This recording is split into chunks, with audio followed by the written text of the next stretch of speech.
I'm going to share some of the lessons I have learned in terms of leadership, as well as some interviews I've done in writing the book. Right? So part of the passion I have is to try to really understand what makes certain people as well as certain teams go and do some amazing things. Right? When some of us struggle to do some basics, as we call it. Right? So where are they getting the passion from? So if you look at some of the examples in here, I think some of you probably know, if you start with Jessica, right? At the age of 16, to do what she did, effectively sailing around the world, over 210 days of sailing, and it was something like 23,000 nautical miles, right?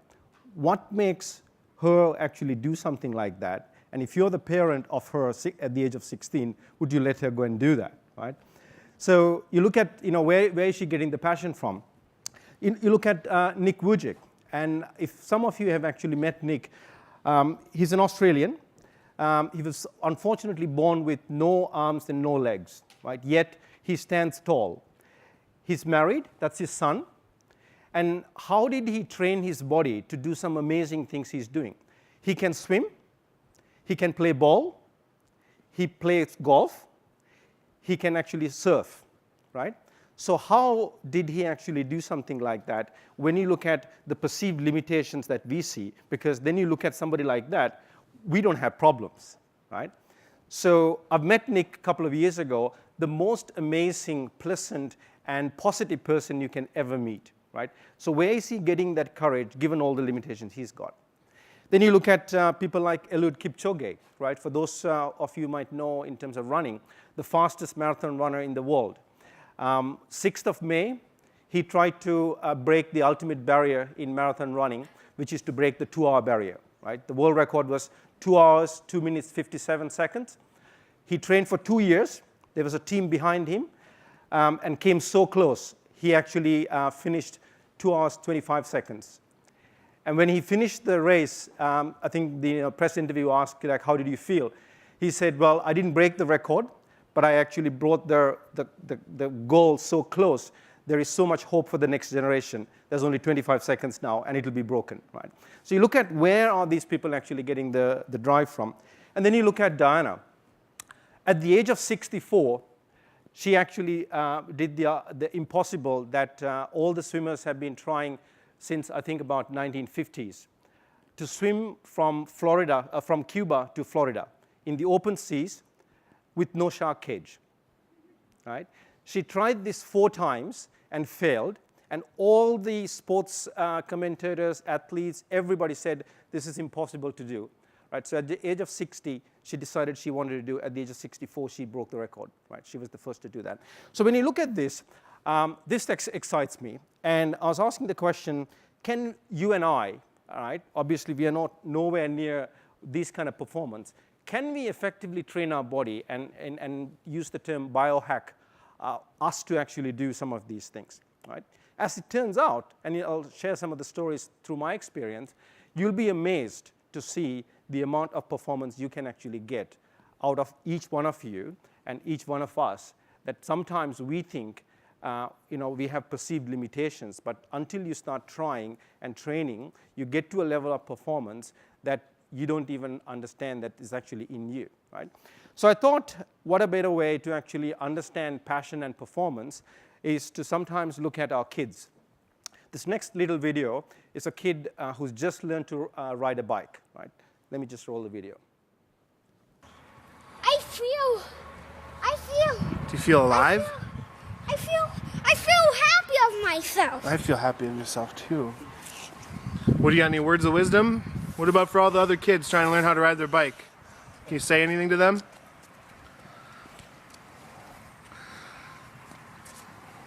Everybody, I know you can believe in yourself.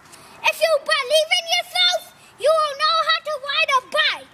If you don't, you just keep practicing. You will get the hang of it, I know it.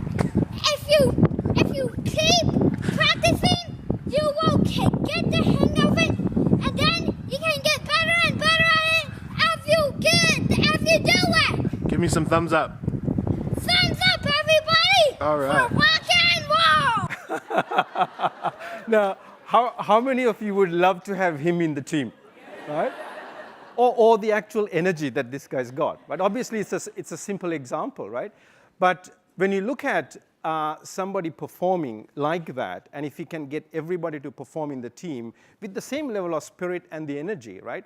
I think a couple of the earlier speakers talk about, where do you actually get the high performance? You don't get high performance from diversity and a lot of that. It's actually about how you feel, right? And this is a great example of that. So I went under the covers to look at what are the actual things driving him. So for those who are neuroscientists, I'm not a neuroscientist by any stretch, but there's 4 chemicals we need to understand when we talk about high performance.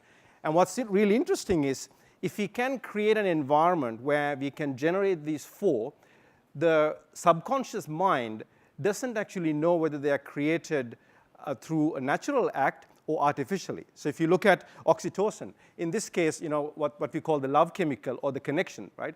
The dad being there when he achieved something would have triggered a level of sense of connection and love that contributed to how he's performing there, right?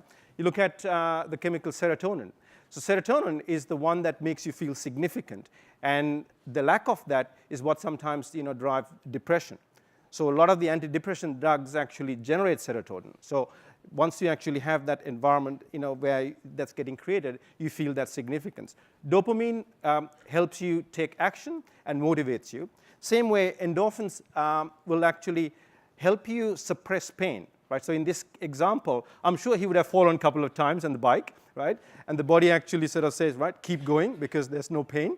So when you look at that, I actually did the interviews over a period of like 2 years with a lot of business leaders, CEOs, and teams. And what was really interesting is, obviously, these 4 didn't come up, but what came up is these 3 attributes, right? So every team and every business leader that I spoke to, where I could see the high performance, and I think the earlier speaker spoke about it, right, came down to 3 things, right? And in the book, I talk about these 3 as the habits. And it's the safe environment you create with the level of energy and the attitude you bring in, the confidence that you have in yourself, as well as how do you create an environment where everybody else feel the confidence and have the confidence to do whatever they want to do, and also the recognition, right? So these are the 3 things we'll talk about. And we'll switch gears to talk about the ultramarathon and the making shoes and going to Mars in a little while. But before I get into that, can I see a show of hands? How many of you are regular runners here? Great. Anybody doing half a marathons? Fantastic. And a marathon? Fantastic. There's some marathon runners. Some ultra-marathon runners? Great. There's some ultra-marathon. OK, so here's the question. How many of you believe you can run a marathon? Great. Great. That's actually good. So at the end of this session, I want all of you to put your hand up, right? Because there is that marathon in you, right? Sometimes you don't know that. So let me actually do a very quick exercise. I want all of you to start looking around you and look for everything that's brown and count the type of things that you can see brown. Look to your left, to your right, everything that's brown. Look for brown, just brown, brown. You see brown? OK, stop. I want you to close your eyes, right? Close your eyes and start recalling the number of things that you saw that was blue. OK? Bit tricky. All right, open your eyes. Now look around. How many things can you see blue now? How many of you see more blue now than before? OK, some of you. So it's a little exercise, right? The point I wanted to take across here is, when you don't put your hand up and saying that you don't believe that you can actually do it, right? You're actually limiting yourself. You're just looking at the brown, right? There is a level of performance in you. You haven't actually given yourself the chance to go and experience that, right? That's something that I found in running experience I went through. So certainly in terms of getting into the running, before that, what I want you to actually take away from this little exercise and this whole session, if you don't remember anything, just remember this one, right? Because there is so much potential. It's just the perspective that you take in how do you look for your blue, right, that you don't necessarily recognize because you're focused so much on the brown.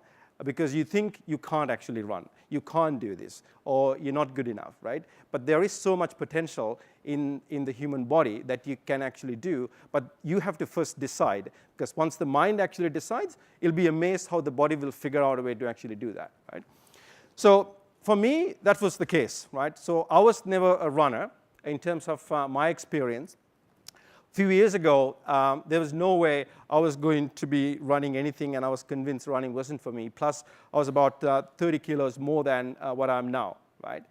And a couple of my friends and we got together a few years ago. I said, let's try to actually do some of this running, because we are not runners. And to give you an idea, I wasn't able to do even 1 or 2 kilometers, right? So we started, as you said, right, so what should we target for, right? Of course, 2 guys get together. We say, like, let's target a half a marathon. Really? Right? We can't actually run for like a few minutes on a treadmill, right? So we said, right, let's actually do it. So we started actually running. We got to 1 kilometer, 5 kilometers, around 10 kilometers. We were kind of high-fiving each other. So anyway, after about 2 years of real hard sort of struggle, we managed to do the first half a marathon, right? You do the first half a marathon, you were just feeling amazing, right? All those chemicals were running around. It's like fantastic feeling.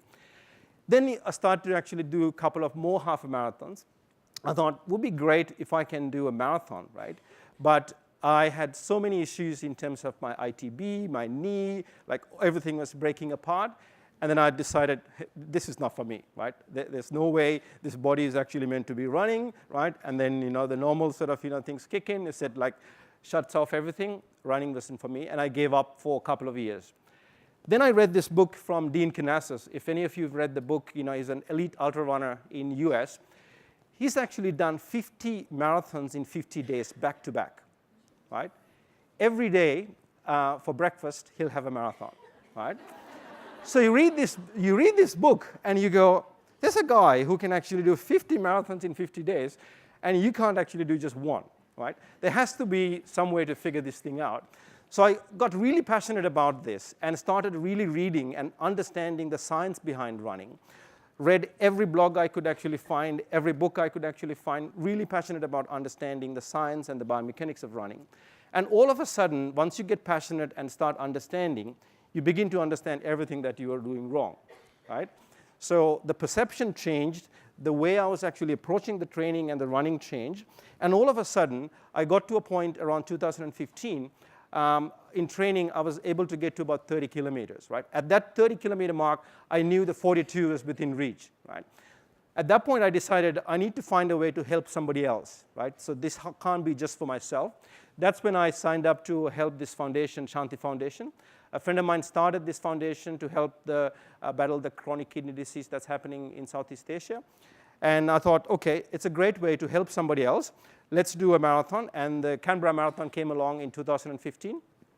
Did the Canberra Marathon. So that's how it started, right? So I finished the first marathon, helped this foundation, feeling great. Then comes along, okay, so I just wanted to give you this particular quote here.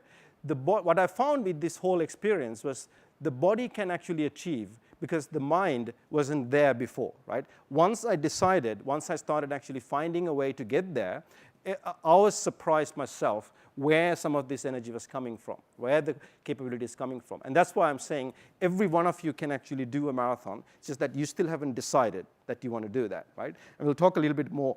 So I finished the marathon. This was my manager at the time. He's based in UK, David, and you can see some of the statistics here. He's an ultra runner. So he said, Vajira, good on you for doing the first marathon. Before you know it, you'll be doing ultras, right? And here I was actually struggling to do a marathon, and straight away I said, there's no way I'm going to be doing ultramarathon, David, right? This was a struggle. I did that. He said, no, continue on. You'll find that. I did a couple of marathons, and then after about 2 marathons, I thought, maybe, right? Maybe I should sort of try to find something in here. And for those who know, an ultramarathon is technically anything more than a marathon, right? So there are 50Ks, 60Ks, 100, 200. There are 500K ultramarathons as well, right? So I thought, okay, let's just hold it a little bit here. Can't get too excited. So I thought maybe a 50-kilometer might be sort of too easy because it's 42, 50 is just sort of too close. 100 might probably kill me, right? Maybe I'll find something around 60 or 70, right? Just to push myself, right? Then at that time, Krakoa Cup, which was a 60K ultramarathon, I trained for over close to a year to try to figure out how to actually crack this, and finally managed to do a 60K ultra. So it took 7 hours, 48 kind of minutes to get there, but managed to do that. What you see here is actually a couple of pictures from one of the wearable cameras that I had. And interestingly, running an ultra, it's a complete different mindset to a marathon, because it's more of a mental game than a physical game, because you have to keep your focus so much. When you're looking at sort of a road like this, there is no end sign. You have to actually keep going, right? So what kept me going, when I started thinking about getting into running, I thought, I finished the first marathon and helped this foundation. Let's actually find a way to help the same foundation, because they were planning to build this palliative care hospital. I said, I'll try to run 500 kilometers and help raise $100,000. That's all the thinking that went into it, right? Then I said, how are we going to do that? So this was the first run I did. So the impossible became real, and I couldn't believe that I actually finished a 60-kilometer ultra when I was struggling earlier, right? So all of a sudden, you get to understand the level of performance. And during this run, I met another amazing elite runner, Larissa. She's actually got some amazing statistics behind her in terms of her running career, right? She was the Young Ultra Runner of the Year last year as well. She's also got the Guinness Book of Records for the fastest marathon, and here's the kicker, while wearing a cartoon costume. 3 years ago, she broke the record while wearing SpongeBob SquarePants, right? And then she also got the record for dribbling a basketball for the 42 kilometers, right?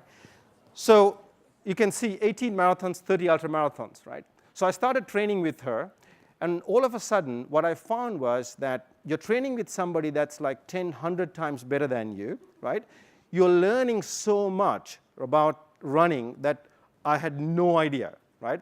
And she was teaching me things like there were certain runs that I never knew existed, 12 hours, 24 hours, 48 hours continuously, and all on a 400-meter track, right?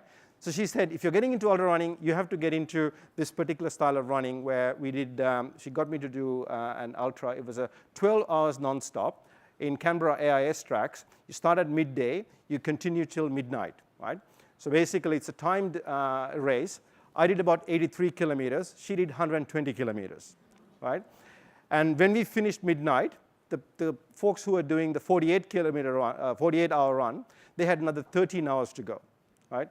So anyway, I learned a lot, right? So the message here is that whatever you do, if you surround yourself with people that are like way better than you, it's amazing what you learn, right? The potential and the possibilities are endless. Then I met Jane, right? When I thought Larissa's records were impressive. Jane's actually the first person to cross the Simpson Desert, over 600 kilometers in 10 days, right? She's done over 200 marathons, 60-odd ultramarathons.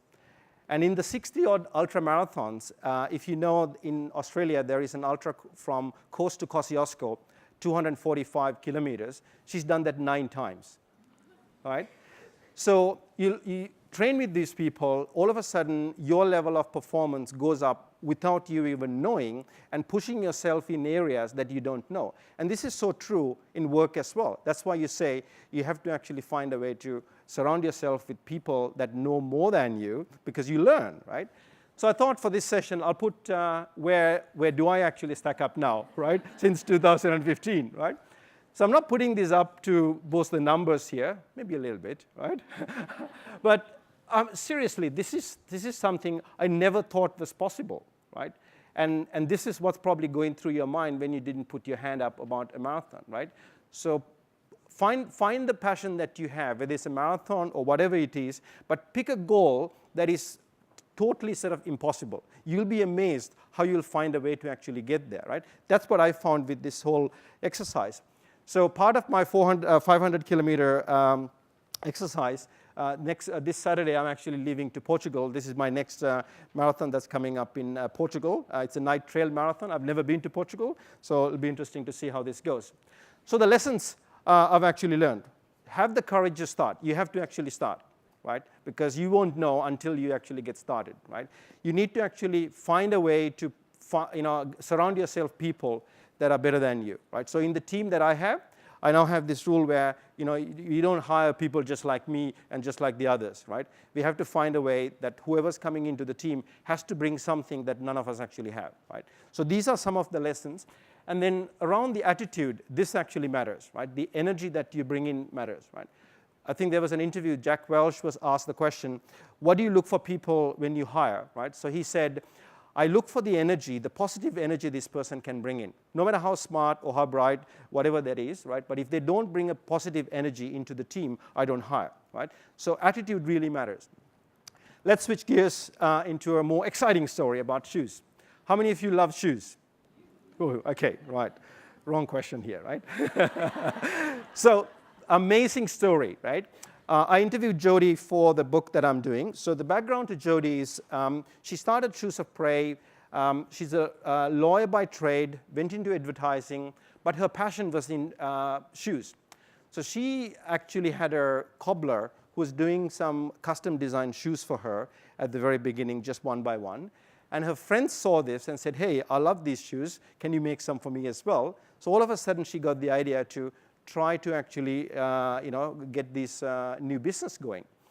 So she thought it'll be great to start a business in shoemaking, custom designing. Went around and spoke to a lot of so-called experts in the shoe manufacturing industry, right? And every one of those experts said, Jody, you cannot do this. Because in shoe manufacturing, you don't make one shoe at a time. You mass produce shoes, right? So when you get that kind of advice, she has to sort of say, she stepped back from that discussion and thought, let me actually find a way to do this better, because these experts might be blinded by their experience, right? So that's how she went on to look at it. Let's just have a look at the video quickly. Do everything before you're ready. If you've ever visited me at home, you'll notice that things are all put in height order, labels are facing out, and where possible, they're also in color order. I like towels to be folded neatly with all the ends matching, and added to that, coming from a background of being a lawyer by trade and having spent time in advertising, I'm someone who's very used to just putting things out there once they're done and perfect. And it's something that I really had to fight and still have to fight to overcome in starting a business, because advice to action is really critical when you're starting out. I remember the day that Mike, Michael and I sat down to decide together whether it was the right time for me to join the business full time. And one of the things that will always stick with me that came up in that discussion was something Mike said. He said, come on, let's fail fast. And he was totally right and still is today. What he was getting to was, it's better to put your effort in and give something a really good go and fail fast if it's something that's not going to work out, rather than spend a long time with lots of resources and energy, testing something and, it's not going to work. You're better to reallocate those resources to something else. I know in startup land, it's super common to have, a minimum viable product, MVP, and to test things, not because we think they're the end product, but because we want to know how they work. But I still have this desire to, perfect things before I share. And that's why even today, my mantra still is, do everything before you're ready. So that's the culture she's actually growing within Shoes of Prey, right? And that's really what is driving the team and the culture in terms of trying new things. The growth mindset, if you've actually read the book from Carol Dweck, a lot of that, she's practicing there. And what you see when you talk to her and look at the team that she's got, this is where you see the level of confidence, right? Somebody who has never done shoe manufacturing before, went into that business, broke even in 2 months, and grown the business worldwide now, right? Amazing success story. So you'll actually see quite a lot of her videos on her blog as well. And I've got the full story in the book that I've written under the theme of confidence. Let's now switch gears into the last story I've got around Mission to Mars. So the Mars One mission is an amazing story and an adventure that they are trying. This is to start a human colony on Mars by 2031, right? So they started looking for volunteers for this. 250,000 people put their hand up, right? And this is a one-way mission. When you go, you don't come back, right? So in that 250,000, they narrowed it down to 100. There's 4 Australian, and Diane is actually one of them. I had the pleasure to interview her for part of the book. Amazing story. let me play the quick video, and then I'll come back to that story to see where she's actually getting this level of energy and the passion from. People often ask me, Di, why do you want to go to Mars? I don't think that that's the question that they mean to ask. What I think they're trying to ask me is, how can I just go to Mars and leave everything that I love? My friends, my family, my hairdresser Alison. All of those creature comforts that we really do expect and enjoy. I mean, I try and explain it by telling them that Mars One, for me, it's the ultimate adventure, and it's that chance to live out childhood dreams, and that it's so aligned with my personal philosophies of sustainability. I should probably tell them that I'm not really in the least bit sentimental about stuff. Or I could tell them that I was born the day before Neil Armstrong stepped on the moon. And that pivotal moment in history inspired generations. And I would love to be a part of something bigger than me and inspire the next generation of young girls to not just dream of doing something extraordinary, but to make it happen. How cool is that? All right. So when you look at where she's getting that drive and the passion, so when I sat down, I was talking to her, I said, like, this is going to be an amazing journey that you're going to go through, right? You're going to be traveling for more than 7.5 months in a spacecraft, which is equivalent of like 4 minivans put together. And it's over 55 or 56 million miles to travel, right? How and why are you actually doing this, and where you are getting the energy from? And also, I was asking, somebody must have recognized your talent, right, to shape who you are today. Where did you get that from? What's interesting is she went all the way back to her childhood, and she said she grew up in Melbourne, and when she was little, she always wanted to play cricket, right? She said, but at that time, cricket was a boys-only game, right? So she said, so I couldn't play. But her father recognized her passion and said to Diane that, listen, because you're a girl, there's nothing that you can't do, right? Got her to actually get into the boys-only cricket team and really inspired her to try new things. So it's really interesting listening to her. That event in her life has actually shaped who she is today, right? So I took away from that, as leaders, as managers, as coaches that we have a duty to find a way to recognize talent and find a way to recognize and instill those confidence in these people, because it's amazing over time how they actually grow into the passion that people can actually develop, right? So these are some of the lessons I've actually taken away from Diane's story. And again, I go into quite a bit of detail around how Mars One's actually building the team, the diversity that they're looking to build into the team, both from gender and a whole number of ways they're structuring the team as they're building it. So the book that I'm actually talking about here, we just covered the 3 habits, the confidence, attitude, and recognition part. We don't necessarily have the time to cover the 5 strategies. For that, you'll need to get the book. I was waiting to say that, right? So all the proceeds are going to the foundation we talked about, as well as some work I'm doing with my wife in Sri Lanka to help some of the orphanages there. So if you want to actually have a look and have a chat with me, I'll be there during the break as well. And the last thing I want to leave you behind is, you've seen some amazing speeches here.